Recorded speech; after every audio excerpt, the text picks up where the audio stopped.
Kelsey about his book, The Fire Economy. I'm really quite excited to be chairing this or introducing Professor Kelsey. I've never met her before in my life, not personally, but so it's been nice to chat with her for the last few minutes. And she's someone that's inspired me a lot. And so I just want to briefly introduce her by saying how she's inspired me. She's inspired me to think about political economy. So I teach in the politics department here at the University of Otago. My name is Dr. Bryce Woods, by the way, if you don't know me. And she's inspired me to think about political economy. So not just talking about politics of the day, political parties, governments, but the relationship with the economy. So resources, who has what, who has power in society, who has the resources, and how that relates to politics. So that's one of the things that's been quite influential for me. She's inspired me to study New Zealand politics and society. So ever since I was an undergrad, I was reading Professor Kelsey's material, her books. I used them in undergrad essays. I used them a lot when I was writing my PhD. So thanks for that. She inspired me to think critically about society and about power, to speak truth to power. So she's a critical thinker, and she's made me want to be a critical thinker, and in fact to disagree with her as well, because I don't agree with everything, but that's what I think she'd want, because she's someone that believes in debate and robust ideas. And she's partly inspired me to become an academic, along with the others. And not just that, once I became an academic, her model, her inspiration, has had an effect on me wanting to be a public intellectual rather than just an academic. So she's someone that's out there combining lots of different roles. She's not just teaching, she's not just publishing in journals, she's also an activist, and she's also a critical commentator about politics and society. I notice at the moment that Fairfax Media, the publisher of lots of newspapers in the country, are running a competition for New Zealander of the Year for 2015. And Professor Kelsey is one of the...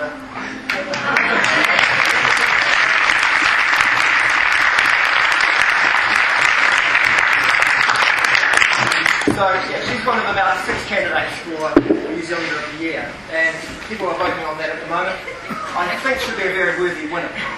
Wouldn't it be great to have an outspoken academic activist crowned New Zealander of the Year?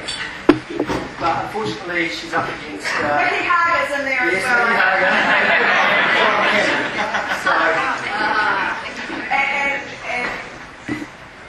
And the captain of the All Blacks? I'm not sure.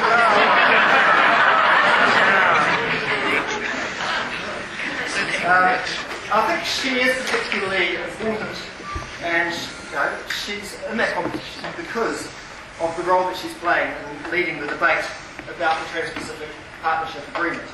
And she's raising necessary questions and challenges about that important topic. So playing an incredibly important role as an academic who's a critic and conscience of society. So that's why I think she's really inspiring.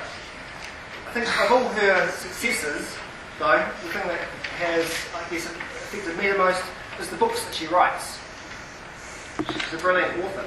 And lots of these books that are about New Zealand society, about New Zealand governments, about political parties, about elections, about democracy, they put up really important challenges and understandings of the world that we live in. But it's this latest one that she's going to talk about tonight. And so I'm not going to give a big explanation of what the book's about. I think that's exactly what she's here for. And of course, if you want to buy the book, the University Bookshop has come along tonight and they'll sell it there for you. And I believe that Professor Kelsey will even sign it for you if that seals the deal. So, or not if it doesn't. Yeah. So, she's going to talk now for about 45 minutes about the book and what it's all about. And then there'll be a chance for about 15 minutes for you guys to put forward your questions or even disagreements, and we can have a bit of a debate. So I'll hand it over to you. Thanks.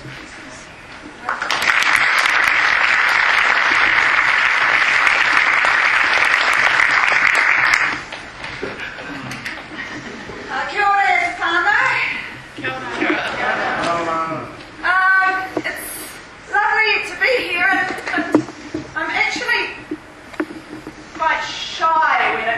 to those kind of things. So thank you, Bryce.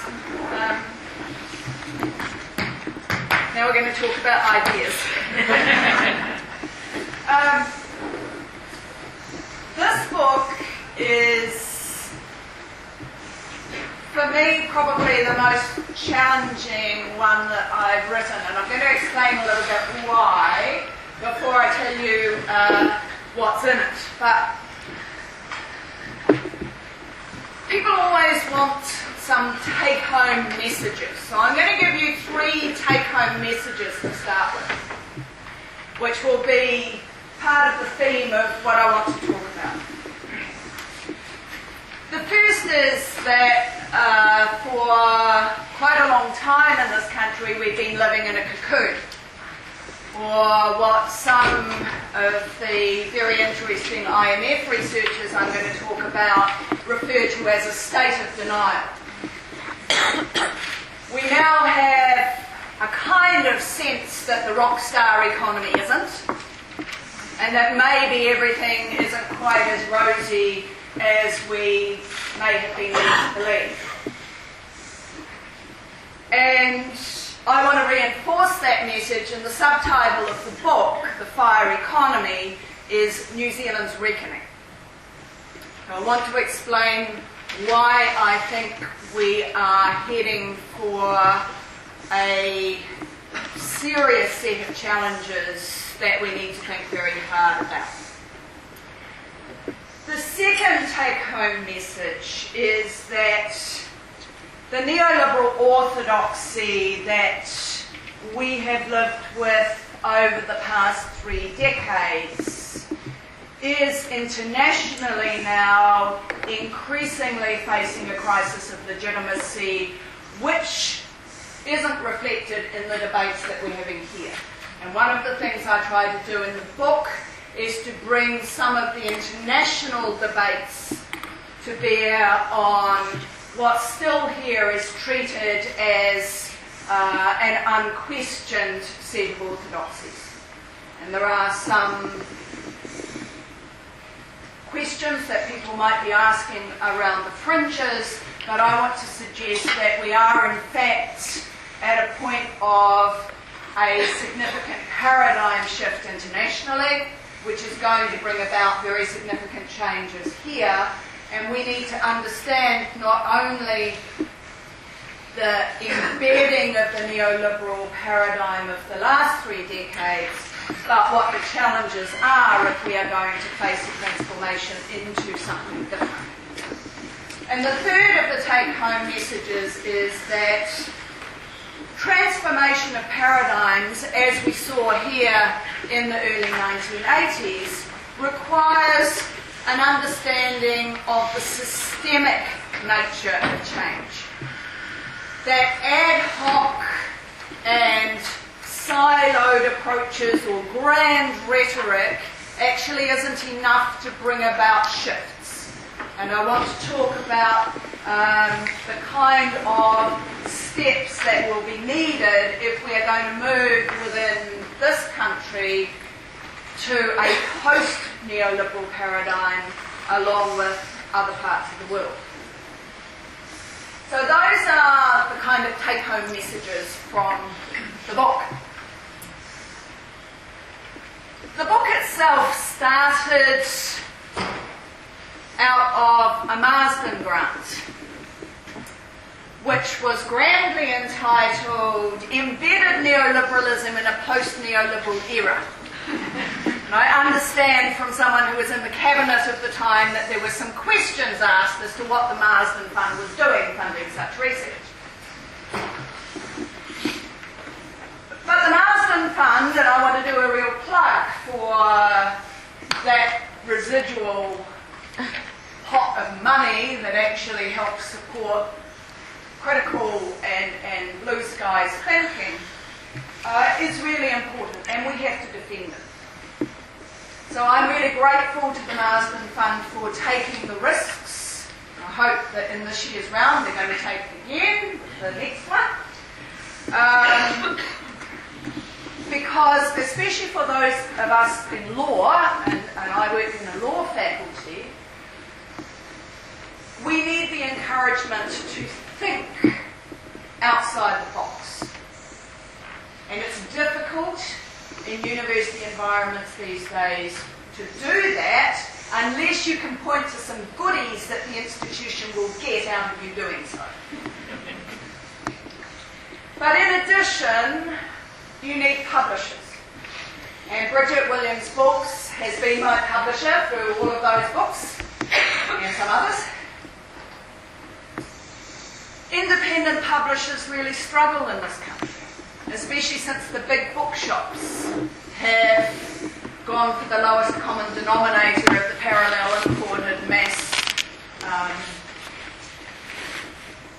fiction publications. And so the university bookshop, publishers like Bridget Williams Books, the publishing trust that they've set up are incredibly important. In addition, the Law Foundation has helped fund this research and the publication and dissemination of it, which reflects an understanding that for lawyers, the law is not simply about the doing in the courts. The law is about thinking about the machinery that underpins how our society runs. And so I'm really grateful to all of them for taking the risk in supporting this research. When I applied for the Marsden grant, it was just after the global financial crisis. And at that time, there was a bit of euphoria around. Kevin Rudd, the Australian Prime Minister, wrote this extraordinary essay declaring that the neoliberal emperor has no clothes, that the era of neoliberalism was over, although his alternative for a post-neoliberal era drew on the Keating era, which for some of us was actually where Australia's neoliberalism started. So there were a few puzzles there, but it did seem that we might be on the cusp of something really exciting. And then we saw that not only was neoliberalism fragile, but it also was exceptionally resilient. And that to me was part of the contradiction that I wanted to address in the research. The more I delved into that research, the more I realised that in fact what I was looking at as neoliberalism was only a part of the picture. And so the more I spent looking at the relationship between the global financial crisis and the crisis of neoliberalism, the more clear it became to me that the transformation of capital that occurred in the 1970s, 80s and 90s away from an industrialised form of capital that was very nationally based to an economic structure where wealth creation was based around what I call FIRE, finance, insurance and real estate, and crossed over the boundaries of states, was integrally related to the rise of neoliberalism that facilitated that transition, that set the rules that sustained that new economic structure, and that provided the resilience to it when it became deeply troubled. And so for me, the FIRE economy, which I owe to John Bellamy Foster in terms of the metaphor of fire, and neoliberalism were intimately intertwined. And the crisis that we saw in the global financial crisis was just one of a series of eruptions that were occurring in that highly financialised system of capitalism that also carried with it a crisis for the neoliberal regime that had nurtured it and helped to sustain it in times of crisis. And that meant that I couldn't just, as a good lawyer would like to do, focus on the state policy regulation in neoliberalism. I actually had to look at the interrelationship between the transitions in economic models and the transitions in the state and the ideology and the regulatory regimes that went with it. And so one of the first things that became clear to me when I was working through that problematic was the TINA problem. The notion that we have still prevailing in this country that the orthodoxy that we have now is the only possible orthodoxy. That there is no alternative. The stories that we are now so globally integrated that there is no way of doing things differently. The normative nature of our monetary policy with inflation targeted, Reserve Bank, the notion that we need fiscal responsibility with low public debt and lower taxation, the notion that we need to have light-handed regulation to liberate markets to do their own things. Even though we see lots of problems with them, TINA remains alive and well. And the more I looked at that and the more I looked at the critique that was happening internationally, including from within most unexpected former pillars of the orthodoxy, such as the IMF Research Department, the more it became clear to me that I needed to go back and look at some of the theorists that the early political economy work I did was centred around. Karl Polanyi's Great Transformation. Notions that you work in era, in paradigms, in period shifts. And in particular, Polanyi's insights into the last great laissez-faire era, where you had a disembedding of the economic from the social. The notion that you could have a market-driven society that had no integral relationship, certainly in a political and ideological sense, with people's daily lives. And that became unsustainable. That the disembedding of the economic from the social imploded. Not only did laissez-faire capitalism prove to be unsustainable in itself, but people rebelled. And over a period of years, indeed over a period of decades, you had that kind of unrest dealing with the consequences of that detached economic model and the laws and regulatory regimes and ideas and politics that went with it. And of course, over time, we saw that give way, certainly in rich countries, to the Keynesian interventionist, welfarist kind of model that sought to re-embed the social in the economic in very nationally focused ways.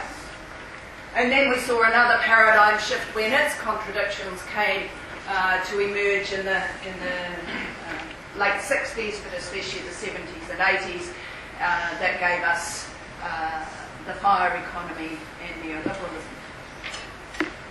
And that helped me think about what was happening now. Are we actually seeing another shift of paradigms emerging? The contradictions in the economic, but also the contradictions of disembedding the economic from the social and the political. And if we just think about what's been happening in Greece, I think we can see that kind of tension playing out, especially within the European Union. But the second of my favourite intellectuals, Gramsci, added another layer to thinking about that. And I went back and I read some of what he'd written in the prison notebooks while he was languishing in prison under Mussolini. And when he was reflecting on how transformation happens, and he wrote in this wonderful quote about when an old system is dying and the new is yet to be born, you are in a period of interregnum.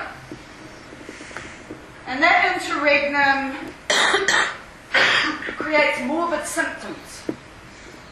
Those morbid symptoms erupt, and the responses to those symptoms can be regressive, repressive, or they can be progressive. And what form they take is a science up.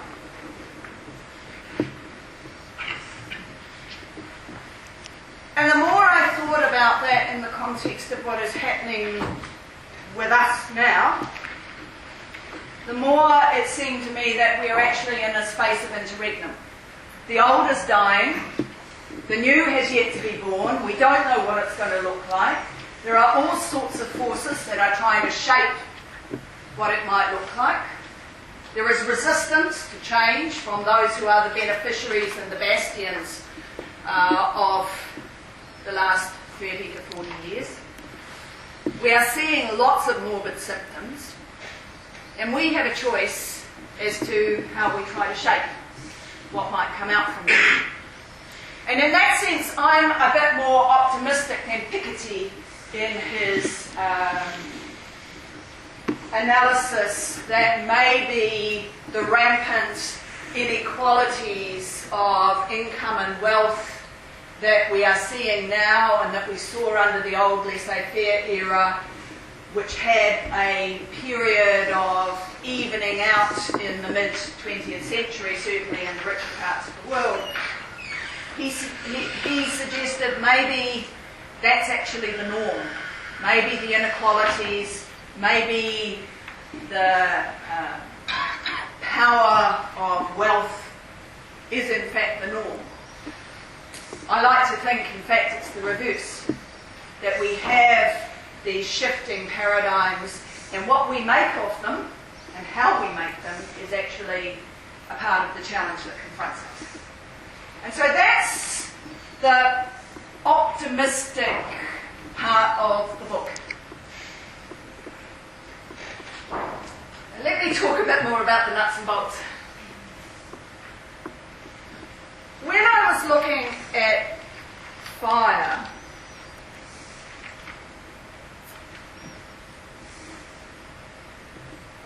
looking at the age group in the audience, there's quite a number of you who remember the 1980s, not you.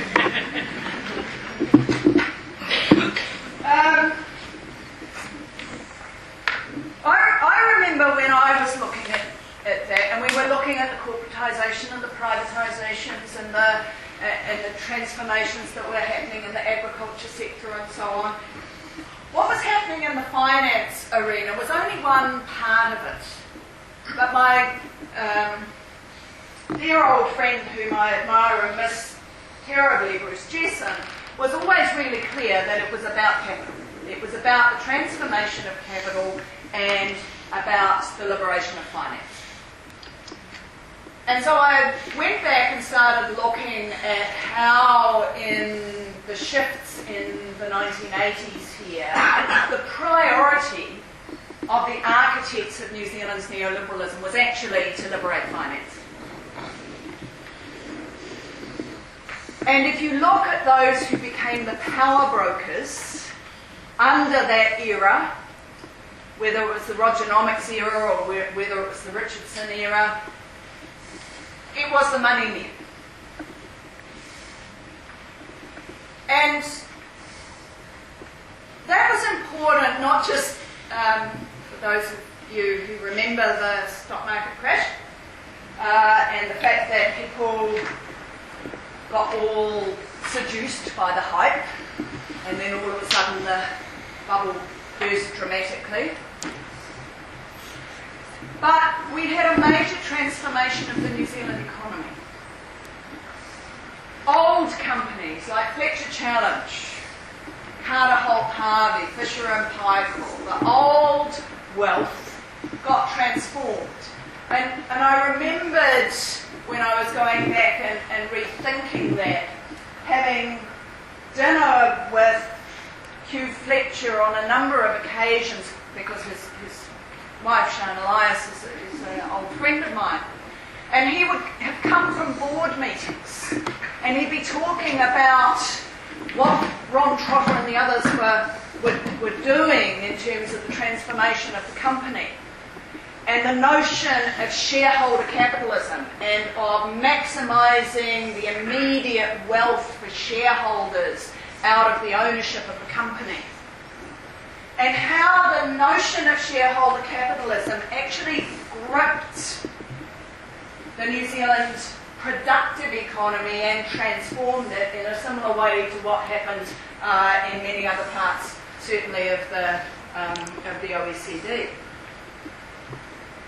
And increasingly, wealth was to be made out of the share market, out of financial investments, and then when that went belly up, out of property and real estate. And if you think about our economy now, several decades down the track, when people talk about making money, how do they talk about making money? Certainly in Auckland. Yeah? You buy property. People don't even talk these days about buying houses to live in. Well, very few people do. They talk about getting on the property ladder. You borrow money to make money.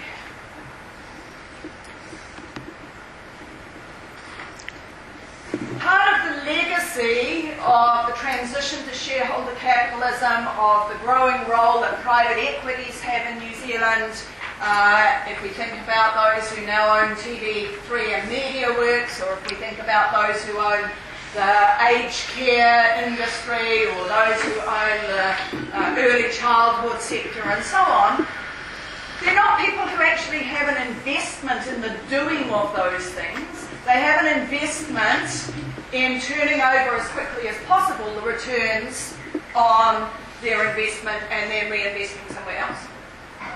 And so we have an economy which, in part, is based on fire. The second part of the economy is based on farm. But based on farm, not just in a very thin sense of farm, i.e. dairy, and in particular production of large amounts of milk powder into markets that we can see are problematic when they are saturated, or when the main market that we're selling into doesn't work. But we see one of the consequences of the farm part of the economy is that that too has become a part of the fire economy.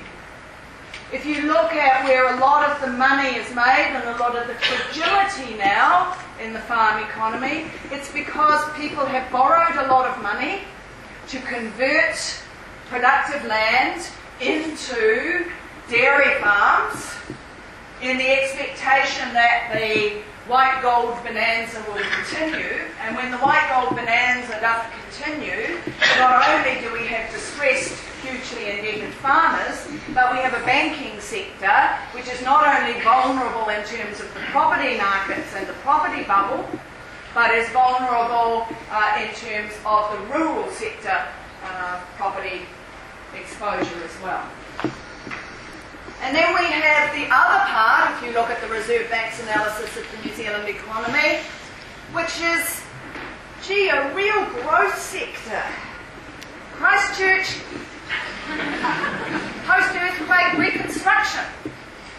So if you look at the driving parts of the New Zealand economy, property, farm, disaster capitalism, and immigration. And where do we make most of our money from immigration?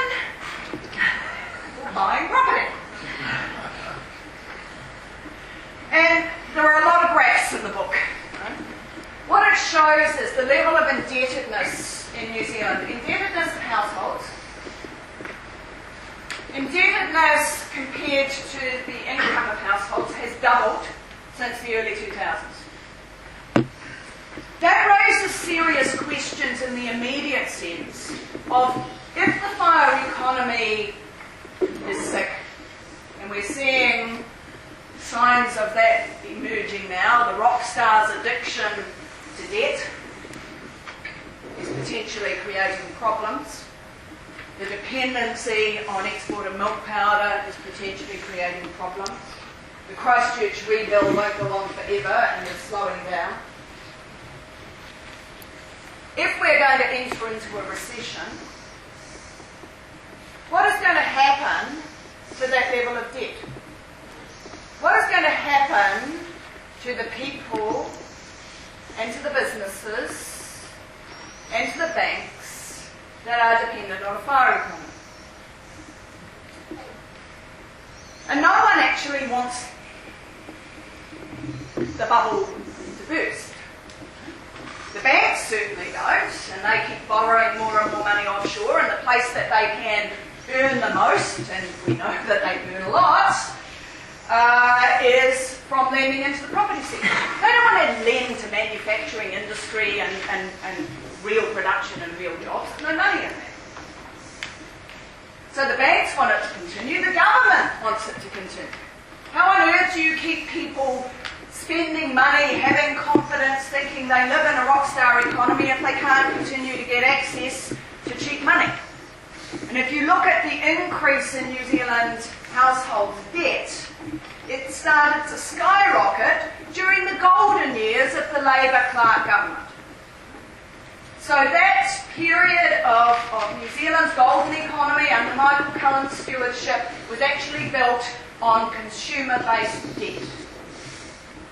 Governments need to have that continue. You can't get access to money, you have political consequences because you have social consequences. But people don't want it to stop either. And we all like to have our nice feeling that, well, certainly in Auckland, that we can sell a house a year and we can get rich on doing that, or at least we can go to the loan shark and they'll help us meet the shortfall in our real wages to be able to pay the rent and to deal with the debts and hope the day of reckoning never comes. No one can afford this to fall over.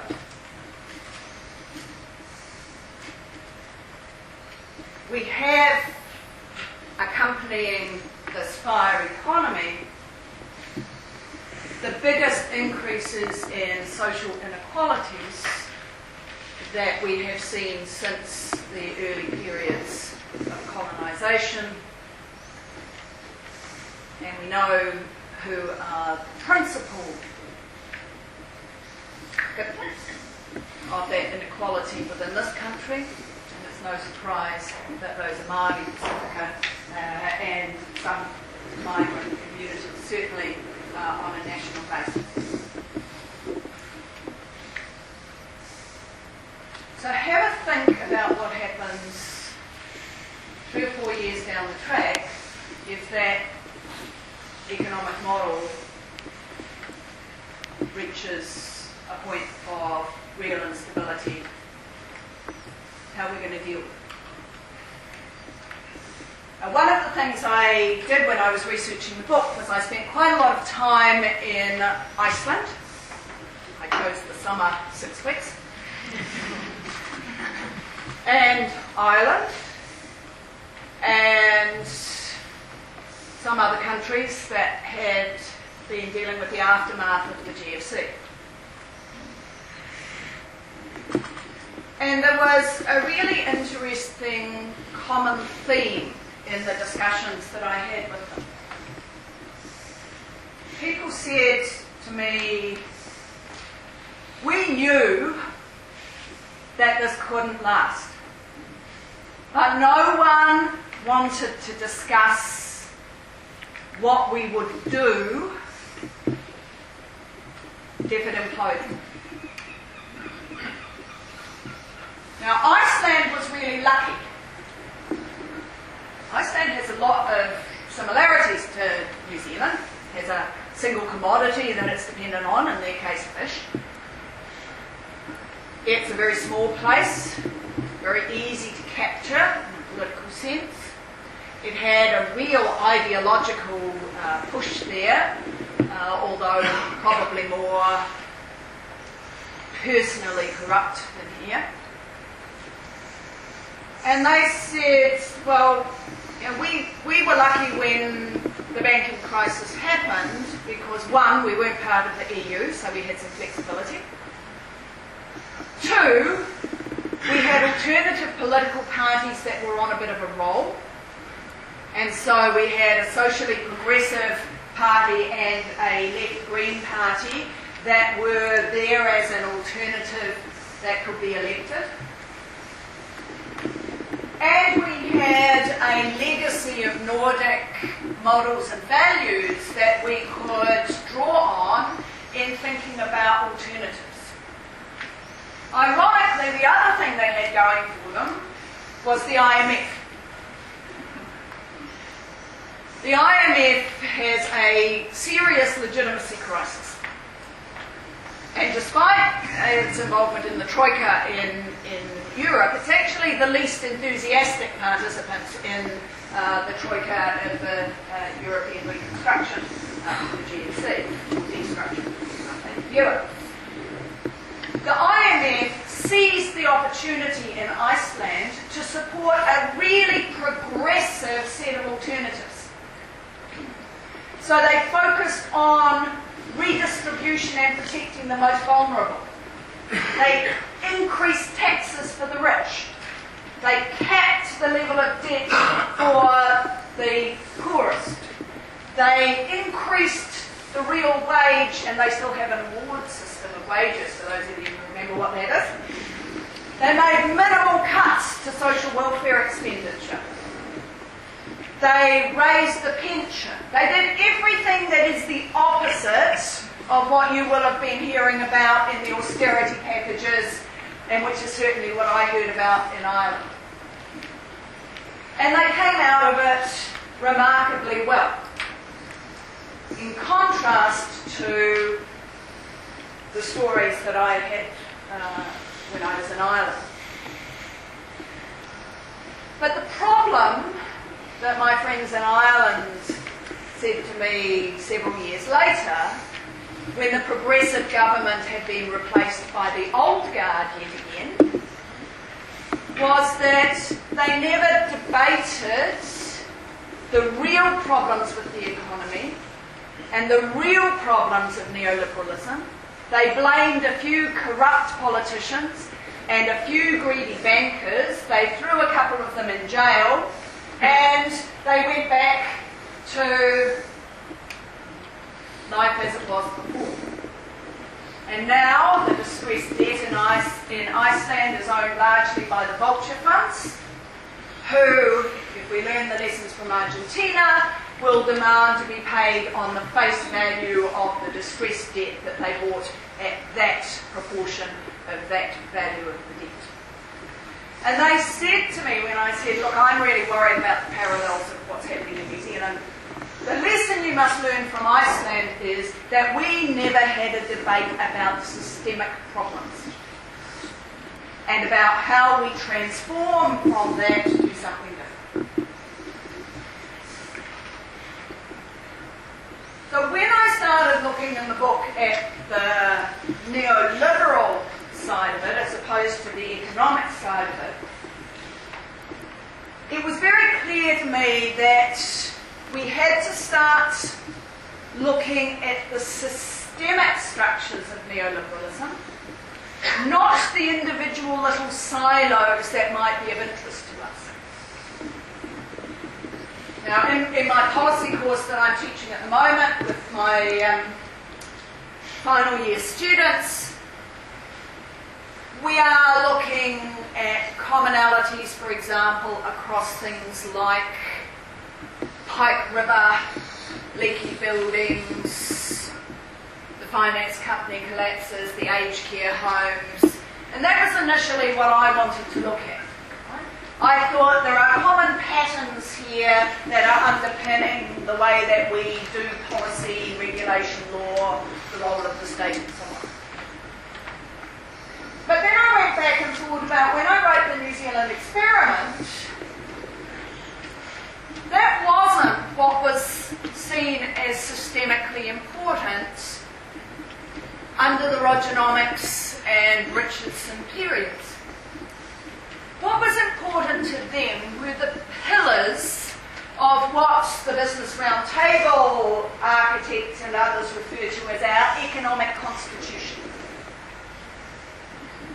The key pillars of monetary policy through the Reserve Bank regime, the fiscal policies under the fiscal responsibility regime, the Public Finance Act of how we allocate public funding that frames how the state operates, the regulatory ideology of what we now have as risk management theory, and the international agreements that reinforce and lock governments into that regime. And whilst it's really important that we look at labour laws, or we look at tax laws, or we look at welfare and poverty, or we look at housing, that siloed approach to addressing issues is not actually looking at the pillars that sustain the model of capitalism that we have, and that have been very systematically embedded to make it very difficult to move into a different model.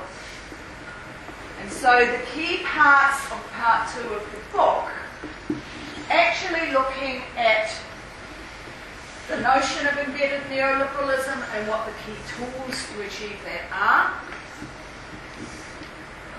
the pillars, the monetary, fiscal and regulatory regimes that are what we call meta-regulation, that set the rules for all of those lower level siloed issues. And the international agreements that are out there beyond the territories and extremely difficult to change. The more I went and looked at that systemic process, I went and read some of the architects' own writings. And to my surprise, the most illuminating was by former Treasury Secretary Murray Hall. His book that he wrote as his PhD and then continued to implement when he took over from Graham Scott as Secretary to the Treasury, was designed to deal with what he called the commitment problem, or slippage. And that was the problem that over time, governments might not be as committed to the project as those in the 80s to the mid-90s were. And what you had to do was to design the institutions of power in ways that prevented slippage, that neutralised the commitment problem, that dealt with the problem of what one of the Roundtable's intellectuals referred to as the problem of despotic democracy. You had to insulate the regime of neoliberalism from social and political dynamics. And if we don't understand how that was done and how it still operates, then transforming to another paradigm is going to be really problematic, because we have to work out not only how it sustains a system even at times of crisis, but we have to work out what it is that we have to replace. And and how we have to do that.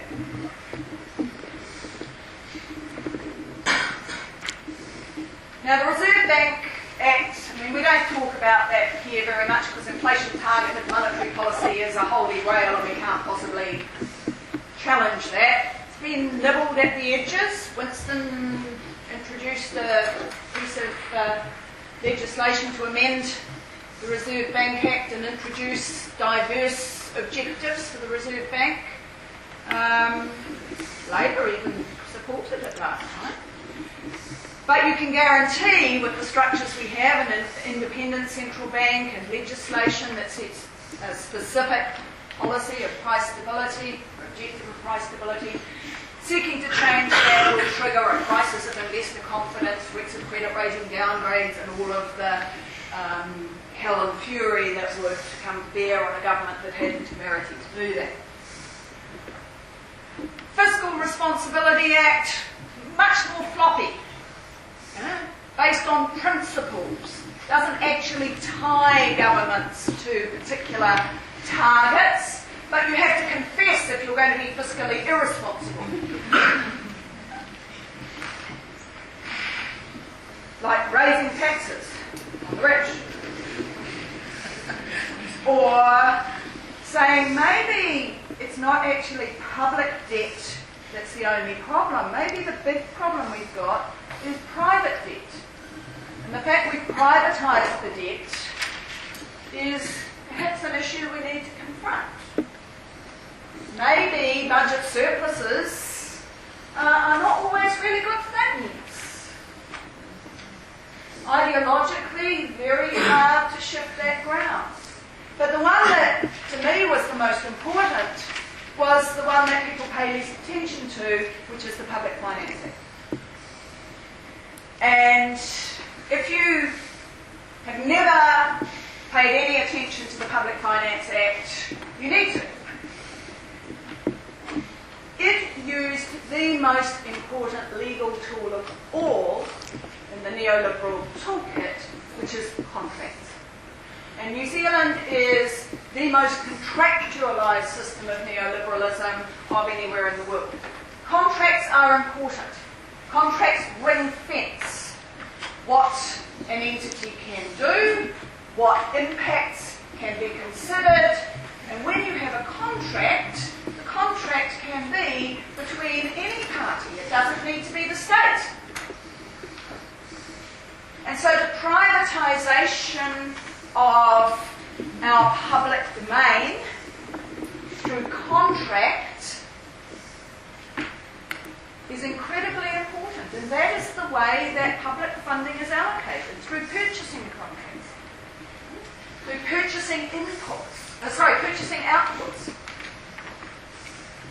And I hadn't realised until I did this research that the crucial role of the Public Finance Act had allowed private consultants, private influencers, to have an unseen but incredibly potent influence over the direction of what governments do, and have progressively privatised the state, and we cannot deal with a transformation from the neoliberal model until we deal with the contractualisation of public funding. And that's very hard to undo. Now, there's lots of other things in the book that address the embedding of neoliberalism. I just want to move on to conclude with a handful of observations about paradigm change. As I said, the architects of New Zealand's neoliberalism were very explicit, much more explicit than in other countries, that they were seeking to install the fire alarms and to erect barriers that would protect what they had done from change. They were very clear and explicit about that. If we have a crisis here, we just have a serious recession and it generates people's thinking that we need to do something differently. A lot of people will immediately come out and say, oh, okay, now Keynesian alternatives and so on. That's actually not going to cut it. It's not going to cut it for a number of reasons. Neo-Keynesianism isn't actually well suited for the challenges of the 21st century. There are a whole series of other issues that need to be confronted. That includes issues around climate change, issues around energy scarcity, as well as issues around inequalities, how you reconstruct productive systems, how you use new technologies that can generate genuine jobs and productive wealth and so on.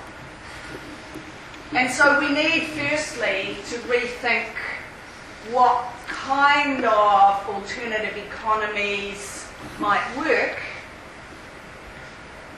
and not simply have a knee-jerk response to go back and rediscover Keynesianism. The second thing that we need to do is to rethink the kind of value structures and ideology that we have in the eras of Rogernomics, euthanasia, genocide, and the rest. One of the most moving pieces I read during my research was from a tax lawyer, Tony Malloy, QC, who said, "We have an ethical void in our professions. Lawyers, economists, accountants, company directors. There is no sense of ethics, no sense of morality. We actually need to rediscover that, and it needs to be led by those who have a role to play in transforming the places where they wield power. But we also need to think more generally about the kind of value structures that we have in a society where we have become increasingly individualised, where we normalise the inequalities of wealth and poverty and so on. But we also need to generate new ideas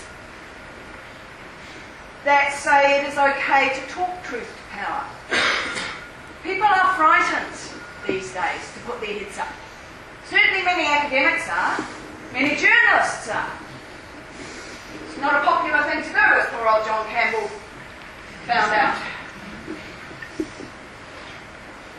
And so we need to create spaces where alternative thinking is validated.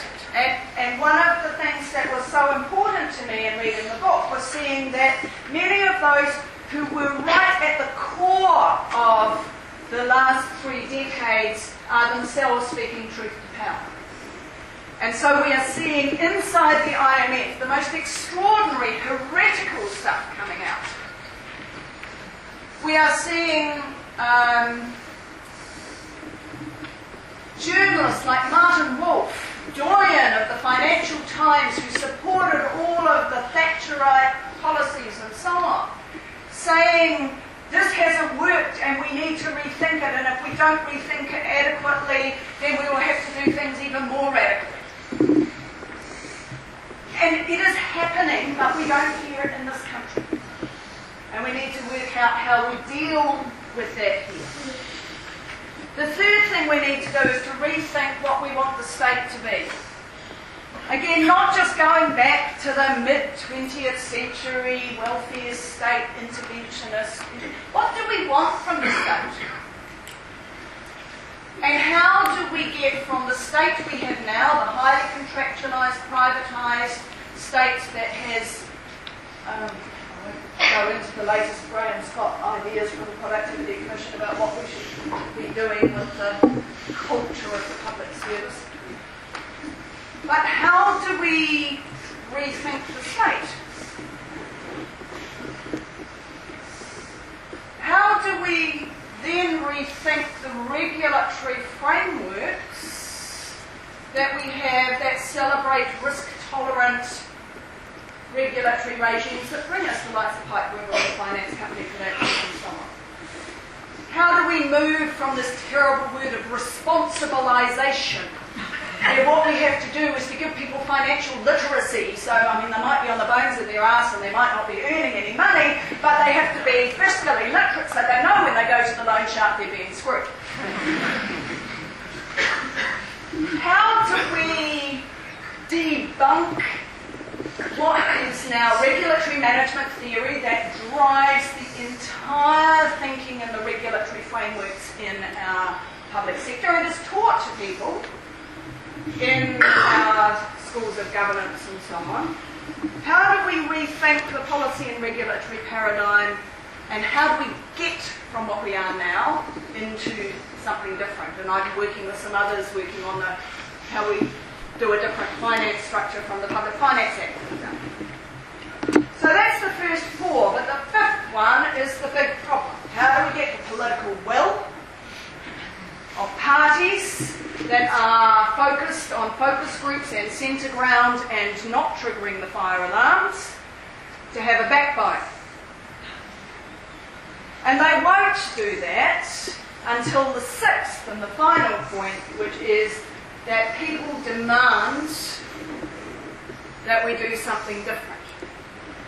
And my fear is that people are not going to demand that until we face a crisis. And when we face a crisis, if we haven't had these debates, what we are likely to do is end up with an island and not an Iceland.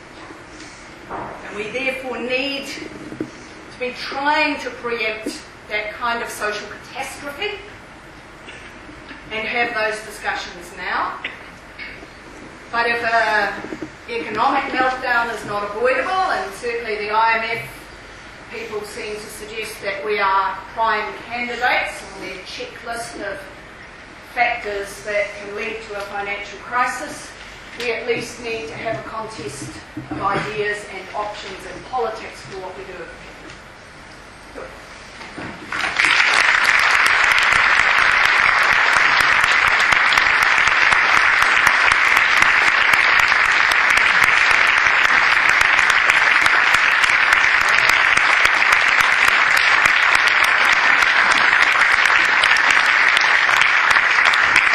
Okay, we've got time, maybe about 10 minutes for a bit of discussion, debate, questions. So if you've got questions, raise your hand and make the questions very sharp and quick. And and also, of course, maybe you can come and buy the book. Book sales might come down the front here. So if you want to come up the front while we're having a discussion, you can do so. So, any questions or responses? Professor Hapman. Jane, thank you very much for a very stimulating presentation. Question, I'd like to take you back to the beginning of your presentation. You mentioned that there's an international paradigm shift going on, although New Zealand is not really fully absorbing it at the moment. Could you say a little bit more about that? Are you seeing signs of a new economic model emerging? Where is it occurring? And how could this affect us? I think it varies in different parts of the world. That's the feedback that I'm getting. For example, I've been dealing with quite a lot of situations with countries that have had financial crises. And in those countries there is a much more acute awareness of the issues and of the need for debate, even though there are quite varied responses in different places.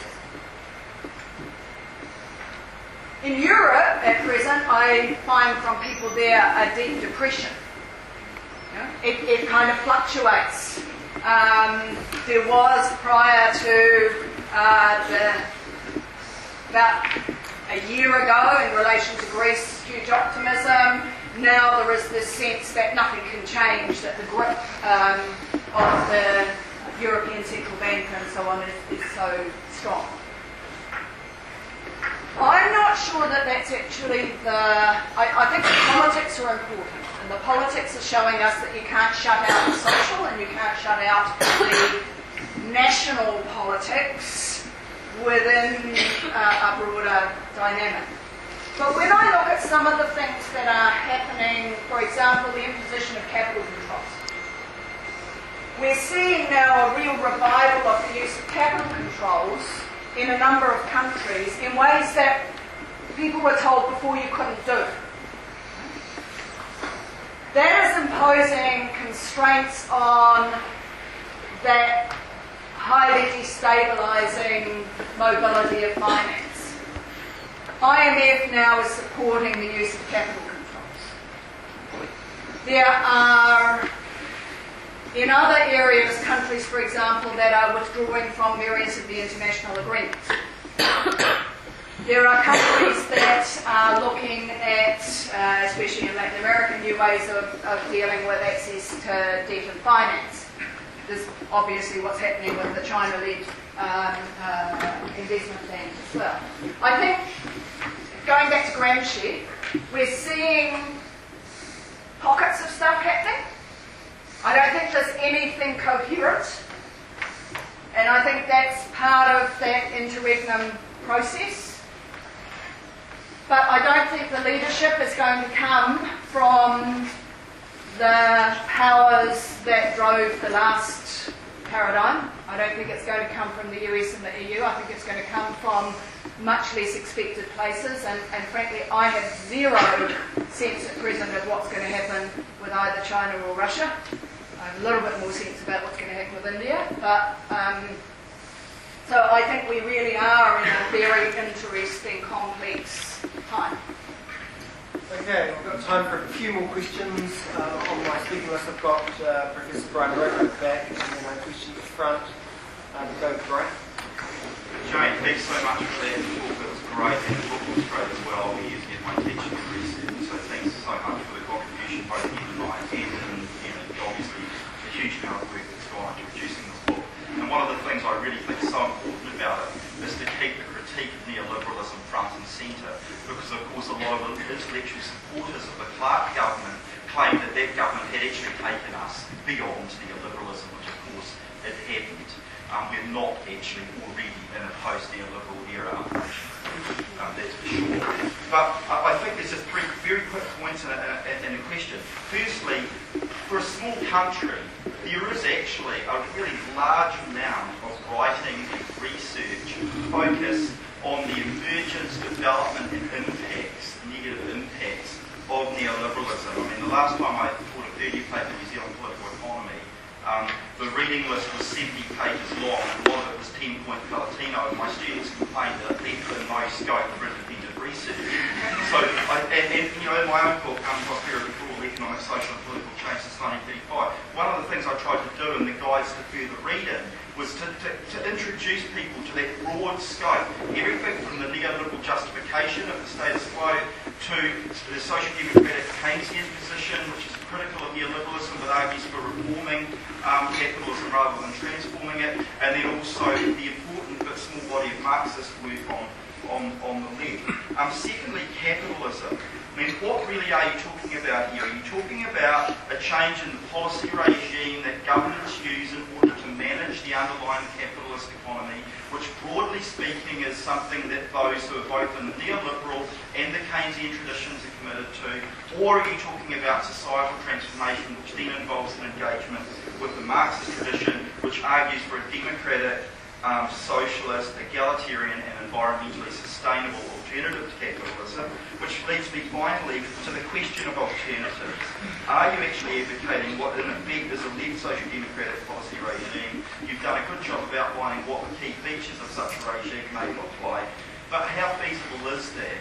For example, even within that perspective, David Held advocates cosmopolitan social democracy, arguing that you can't establish it in a nation state in isolation from what's going on at the global and regional levels.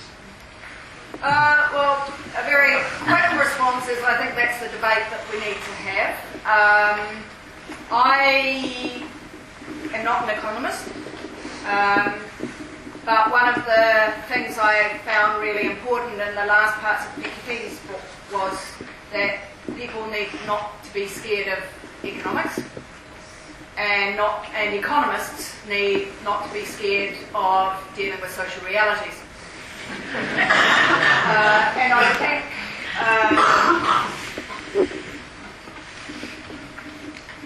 I actually don't know what a post-financialized economy may look like.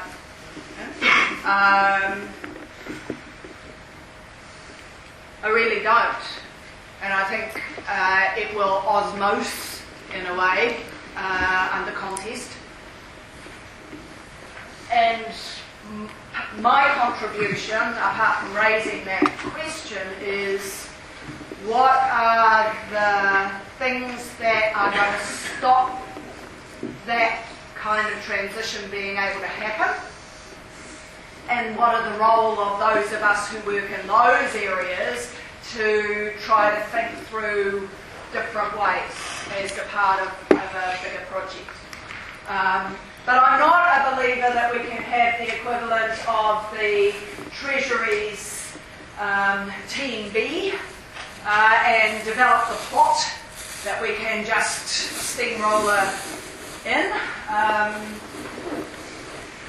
It's going to be several decades in the making, and for the young ones in the room, it's your futures who this is going to decide. So us oldies can make a contribution to that, but you have to help lead that discussion. Okay, time for 2 quick questions at the front here.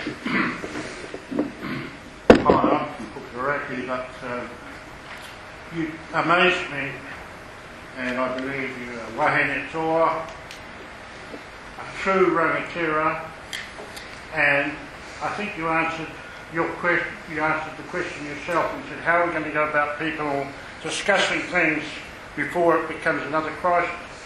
Now, anybody that can get an almost 80-year-old on a scooter, disability scooter, to march in front or to go in front of a rally is the right person to keep things going. And man, I'm getting older, but I just enjoy meeting all the younger ones here, because it is their job to get us into the mode where instead of being followers and doers of what the government says, as I said in the speech in the Otago, we have to graduate to be thinkers, critical thinkers. And you're the lady that's going to get us through that, along with all your people that are involved in it. Thank you very much, ma'am.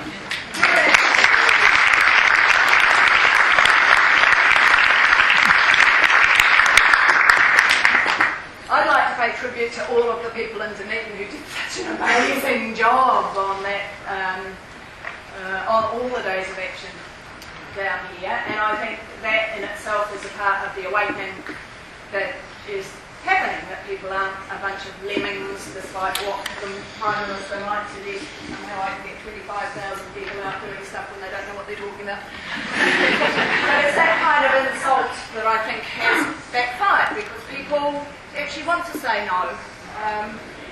But just to follow up a little bit about what you said, I spoke last week at a Māori business week, which had a whole part of iwi leaders there, and it was actually about the TPPA, but one of the discussions that was happening there was about the problems of the corporate structures and the value systems that are part of the investment regimes that have gone along with the treaty settlements and so on. And I have enormous hope that one of the things in this country that will help drive alternative thinking is that there will be leadership from within Te Ao Māori about ways that we can do things differently. And I think that needs to be one of the features of how we generate this ongoing debate.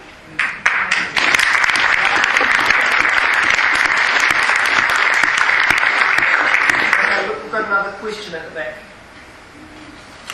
Jane, there's a conclusion implicit in a lot of your work, which I want to suggest and see what you think of. You talked a lot about the constitutional economists and how they have a massive influence on how public power is exercised in this country. And you've previously written on some of the neo-Gramscian scholars who compare international agreements to constitutions, such as David Schneiderman, the idea of the new constitution. Is it not helpful to think about international agreements, especially within New Zealand's unwritten constitutional tradition? Is it not helpful to think of these as a species of constitutional reform? And that may be the sort of wake-up call you were talking about.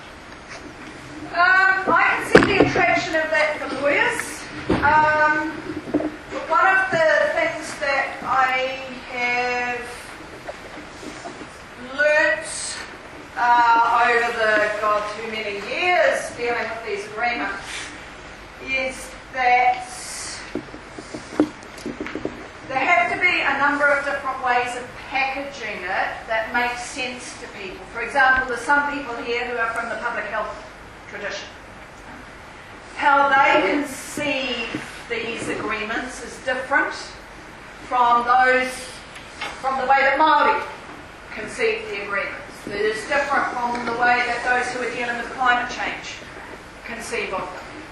And so I think that there are different ways of thinking about it that can assist people in not only understanding how they operate, but in developing strategies to respond to them. One of the problems I find with using the word constitutionalism, and it's why the Roundtable and others use it, is that it carries a certain kind of preconception with it. And as soon as you mention something about these agreements being constitutionalised, you then end up with people wanting to bring constitutional challenges in the courts, or seeing that it's connected to the flag debate, or and you know, what might make sense to us in thinking about it from a legal, or even from people working in some of the global governance stuff and so on, it gets legs and goes off into all sorts of unhelpful directions. Yeah? And so I think it's part of that having conversations with each other and listening to each other, working out how we can contribute a conceptualisation to something, but also understanding how others might contribute some different insights and how therefore we can work across those boundaries. Okay, I think I know lots of you to go, so I think it might be time to wrap it up. There's certainly been a lot of robust content from Professor Kelsey. I'm still inspired, but hopefully you are also by what we do tonight. So if you are inspired, please know.